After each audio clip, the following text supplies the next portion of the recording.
Welcome to Tournament in a TeaBreak. It's day 9, the day where everything feels like you're swimming through treacle, but even worse, today is Chris's last day. Boo. Oh, je suis très désolé. I will return. So we thought we'd come and sit in Chatrier so that he could get one last look at this impressive court. As I said before, when I first came up, I scampered up the little stairs down there where all the boxes are, and I looked around, I thought, yeah, whatever. But I think it's when you come up to the press seats that you really get a sense of how big this court is now. And it's pretty damn impressive, I have to say. It's quite lovely. It really is. I'm very, very happy with it. I think it's great. 15,000 seats were surrounded by them, and they're all empty, except for these two.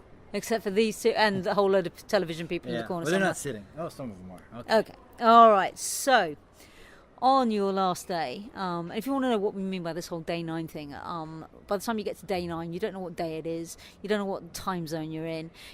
All you know is there are people hitting fluffy balls everywhere, and you just want it to end. Absolutely. I do know that it slowed down today. It was a little more mellow in the press room, around the grounds. Less juniors were happening, of course, but it was a little quieter, a little more peaceful, easier to focus. So it's a totally different vibe in this second week, right? And did you feel that it was like easier to move around as well? Because I sort of dashed to the media restaurant, which is, so you come out of where our little gingerbread house is, and then you join the big long boulevard that takes you to Suzanne Lenglen. And normally you're like a salmon swimming upstream with streams of people coming the other way. Yeah. And this time I could actually stroll quite leisurely in a quite jaunty fashion up the road. Yeah, it was nicer. It was definitely less crowded. It was totally different than we'd seen up until yesterday, which was Sunday, and it was a holiday weekend, so of course it was going to be packed. But yeah, it was cool. Yeah, it was cool. Well, today we had some pretty cool action. Madison Keys, I feel, has been flying under the radar. I would say so. Yeah? She's been able to get through like she seems to always do at the majors. There was a stat floating around, like I think it was 13 out of the last 16 or 17 slams she's made the second week, so she's clearly a good at Grand Slams. And in tennis, that's a good thing. That is a good thing. I think it's great that she's been under the radar. All the focus has been on either top names going out, young names coming in, or the names in the frame that we would expect to see, in terms of a clay court final. So, she will face Ash Barty, who really rather ruthlessly dispatched Sophia Kenin in the deciding set. She did. She started really quick. Kenin seemed to start a little bit slow, came back to a feisty, fist-pumpy, thigh-slapping self in the second set, but in the third set it just all kind of disintegrated. Yep. What can you say about Ash Barty this year? I mean, she's just proving this year and every year. Come on. Yeah, this has been her best season, though, I think, on tour, right? I mean, the Miami title was massive for her, but she just proves it now on any surface. I mean, you think grass is going to be her best surface, but boy, look what she's doing on clay. I like the way she shapes up against Keys. I think they're two of the best servers in this tournament in terms of protecting their serve, but Keys has been the worst returner in terms of getting breaks. So I think a key matchup will be Barty using her serve to get the points started and kind of get control of points, and I have a feeling she'll be able to do that, and that could be the edge, because I don't think there'll be a lot of breaks to serve in this match. So if Barty can really kind of take advantage of the fact that Keys isn't the best returner, if there's a weak spot, that's probably it. Yeah. I think the matchup favors her, but it's going to be a fun match. We managed to make Simona Halep feel old. I feel bad. I feel like I've stepped on a kitten's paw, and it's gone. So we pointed out that Halep, of course, was born in 1991. Swiatek was born in 2001, and unfortunately got a real lesson. I mean, I was really looking, after we spoke to Mert, I was really looking forward to seeing Swiatek in action. And actually, when she did sort of try and get into the points, her point construction was amazing. Her, the way that she could disguise her forehand was incredible. For her to have that kind of ability now is very exciting to watch. The trouble is, everything that she threw at Halep came back at her, not only with the kitchen sink, but like with the freezer, a garage, and a hot tub, all thrown in, came straight back at her. It was a real lesson, and I tell you what, after a shaky start by Halep, she is looking pretty bloody good. Look around you. You're looking at Simona Halep's house. Yeah. Yeah. I like that. 11 in a row at Roland Yeah. Garros, and many of them on Chatrier. So Yeah. I thought what you were referring to earlier, that conversation about age, I thought it was rather interesting, actually. I wasn't in there for that, but it was kind of neat to hear Simona talk about how she progressed in her career, Yeah. and how it started later, and how she would definitely not trade it for anything, and how she had to go one step at a time and a little more slowly, and that's how she got to where she is today, and how the other players that are 17, 18 that are breaking through in this draw, like Swiatek and Amanda Anisimova, who we'll talk about shortly, she wasn't able to do the things that they've done at her age. And she said, well, good for them. She said, either way you do it, it's good to be good. But it was an interesting conversation. It was. I mean, I also what she felt. Could you remember what she felt like at that? And she just laughed at me and said, That was you. She goes, when I was 17, I wasn't in the quarterfinal of a Grand Slam. Not at all. And I just thought, wow. And it's interesting because I remember asking the same question to Anna Ivanovic around about the time that I came onto the tour, when Halep and Kvitova could barely string a sentence together. And I think I asked Ivanovic a question along those lines of, you've got these young players that are coming up and targeting you. How do you feel? And she was like, when I was young, right. Quite literally, we had a lot of respect for the players, and you kind of went out there like respectful, and these young players don't care. And it was an interesting flashback to when I was started on the thing, when I was interviewing a very young Halep and a very young Petra Kvitova, only 2 years on from winning her first Wimbledon, and still quite shy. It's interesting how things come around. It is. But you're talking about Anisimova, so tell me. Oh goodness! They moved that match to Simone Mathieu. They moved it to Simone Mathieu, and I said, you know what? This is a good time for me to get out and really make a nice study of her game. And I was able to really take in firsthand how booming her backhand is.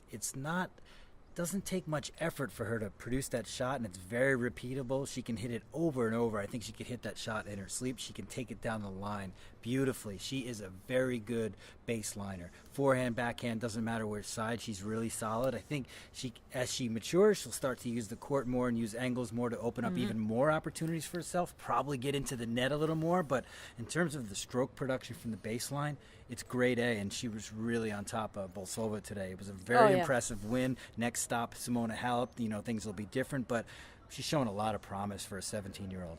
Yeah, okay. Well, talking about people that we thought were going to do, might get tested, Djokovic was in pretty impressive form against Jan-Lennard Struff.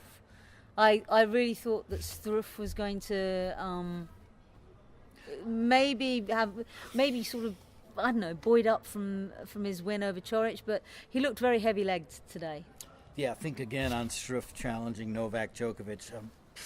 What can you say? I asked Novak after the match if he was actually, what he thought about the fact that he's not being tested at all, that he's cruising, and how is he going to be ready for the challenges that are sure to come in the next few days. And he said, I like to cruise. I'm pretty happy about that. That was the first thing out of his mouth. And then the second thing he said rather confidently was, I've been in a lot of big matches before. I know what it's like and what I need to do. Yeah. So he sounds very confident. He's playing very confident. He's got Sasha Zverev next. They've split 4 matches. And remember, Sasha beat him on clay in the Rome final. He beat him in an ATP finals title match. So he's got some big wins against him. Maybe this will be the first test for Novak. Yeah, I mean, Sasha's been, it was interesting. I was talking to a German colleague, and he was saying, Sasha's talking a good talk.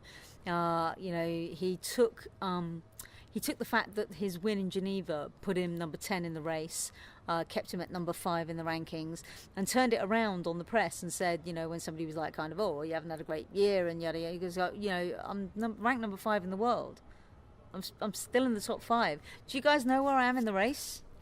I'm number 10 in the race, and we're not even halfway through the season. He is so funny. But the German guy said, up until Geneva, that win in Geneva, that wasn't the case. He was number 26 in the race, and yada yada yada, and he's taken that and he uses it to generate his own machine. That's why when somebody asked him about whether he dissed Boris Becker, Boris was very good at doing that, taking what the media was saying and turning it around to suit his narrative. And obviously, but I mean, you might not know this, but Boris was involved with the Zverev family when Misha Zverev first came on the scene. Okay. So of course he'll have known Alex, little baby Sasha, from a very young age, and Sasha looks up to Boris a lot. So it doesn't surprise me that he's doing this. And lo and behold, he managed to finish a match without the number 5 being involved. Amazing. So I think you're right. I think this is going to be the first test. I think that I think he could get 1, if not 2 sets off him. I think Djokovic will win, but I think it's going to be tough. Yeah, I think it could be some high-quality tennis and fairly competitive. Do we have time tonight? I can give you guys a really funny quote that Zverev said today. Go. He said, for me, they were asking about his season so far. He said, for me, the best thing that could have happened for me is how good Tsitsipas's clay court season was. Yeah. Meaning that he's happy that he's under the radar because everybody's focused on Steph. It felt like a jab, but he later elaborated and said, Steph played great here, and it was a great match with Wawrinka and all that. But it was funny that he kind of picked on Tsitsipas because they've had a few Needles. back and forths, little needling going on in press. So that was a very funny comment from Sasha Zverev. I guess it shows that he's loose and somewhat. Yeah, but no, you're right. He did qualify it, saying that that they had a lot to be proud of. I did read the thing actually. Yep. So on to Team, who actually, lo and behold, discovered that it's possible to win a match in 3 sets. Yeah. Good on him. I mean, you got to feel for the French. They came, it was a bad day for the French. They lost Paire and Monfils. Monfils just wasn't at the races today. Team was in absolute control, and there was no walking off the mat from Team at all. No losing his confidence. He came out there super focused. Yep. And when you make the hot shot of the match against Monfils, you're doing something right. That was tweener amazing. that he hit from way beyond the baseline, that was a rocket that just kind of tucked right inside the other baseline. That was an amazing shot. But good on Team. He's in good shape and he's doing what he needed to do. And like we've said throughout the last couple of days, if there's one guy that can handle a few 4-setters, like he had 3 4-setters, it's Dominic Thiem. The guy's in amazing shape, and straight setter today is only going to help him. Khachanov will be his next one, and Khachanov looked good. We just saw him finish off Juan Martín del Potro. Khachanov, by the way, 10-12 entering this tournament. Changed rackets in January, struggled, then went back to his old racket.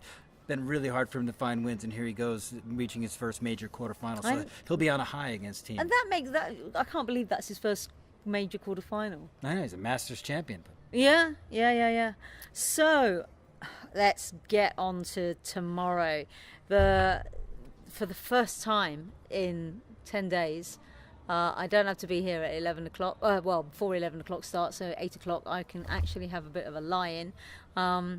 Because action on Chatrier doesn't start until 2 p.m. French time. That's 1 p.m. British summertime. Although if it's raining, well, it's still British summertime. Tough luck. Start with Sloane and Konta. We Brits got to talk to Dmitry Zaviolov, who is a very quiet, articulate guy. I can understand totally why Joe has him as a trainer. He's amazing. So there'll be that to come from me tomorrow. A piece on this very quiet guy who defends his champion. Somebody rather sarkily sort of said, "Oh, do you think she's got it in her?" And he go, do you think she can win a slam? And he went, well, do you? And he goes, well, what do you think? And then he said, do you want to, or is it, what do I think? And so the guy said, well, I want to know what you think. And he goes, well, to me, she's a champion already. And somebody said, yeah, but only 2 semi-finals. And he's like, well, what makes a champion for you then? She's already won titles. What? I don't understand. And I just thought, right there, that's exactly what Joe needs. Sounds like he's a good mix for Joe. He was amazing. It was fantastic. If only for the fact that he makes very, very long pauses.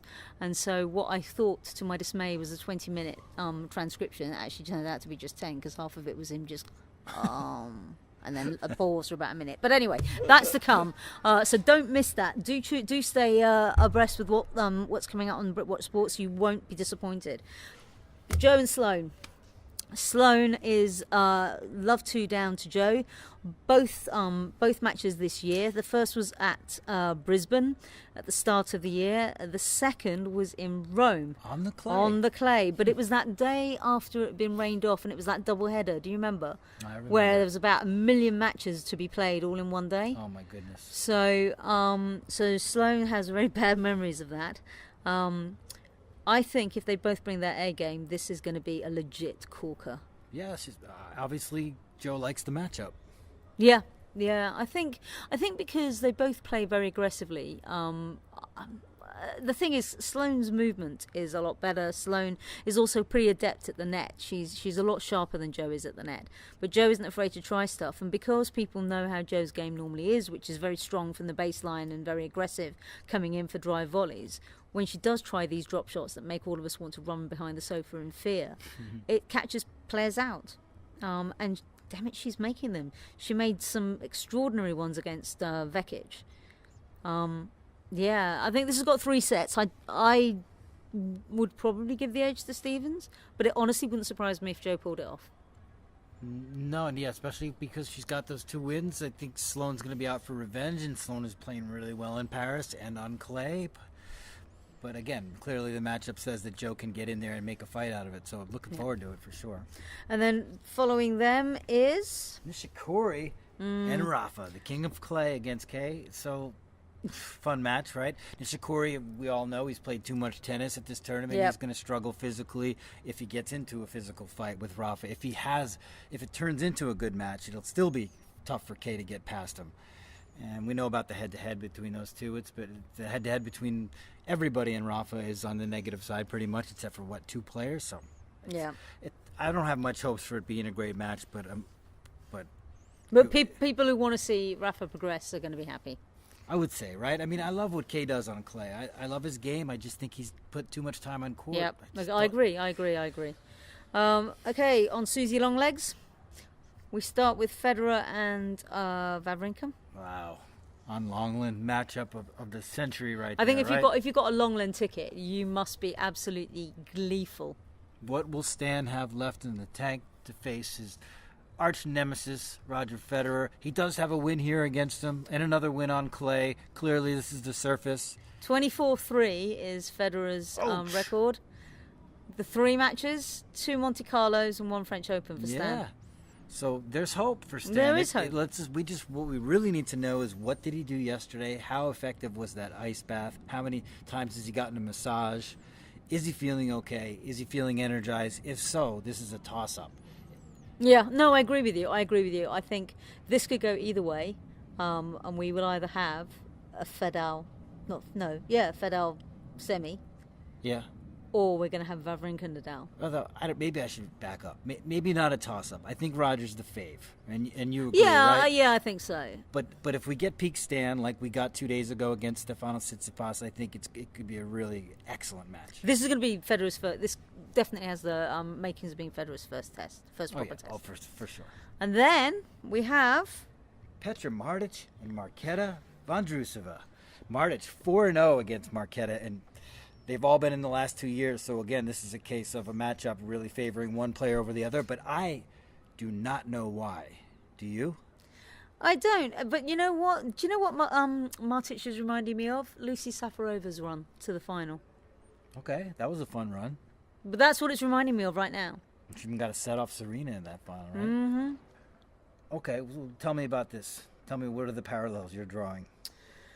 The parallels I'm drawing, journey women on the tour, very good, pretty high quality, never quite got it together when it came to something like this. Yeah, poked around the second week a bit.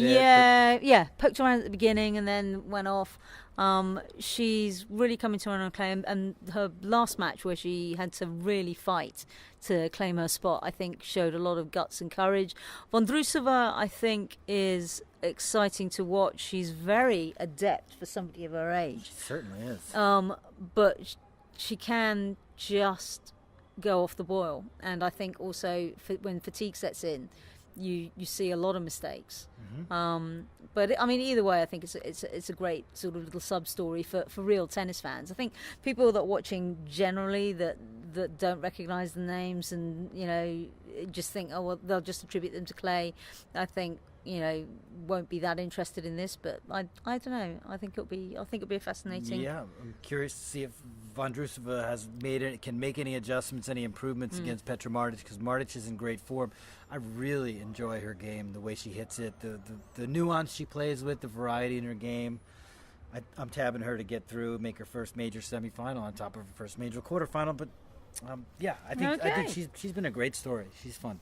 Okay, well, all that remains to be said is have a safe flight back. I will miss you, yes. but I will see you in a few weeks' time, because obviously you're coming back and you'll be in your lair. Yep, that'll be great.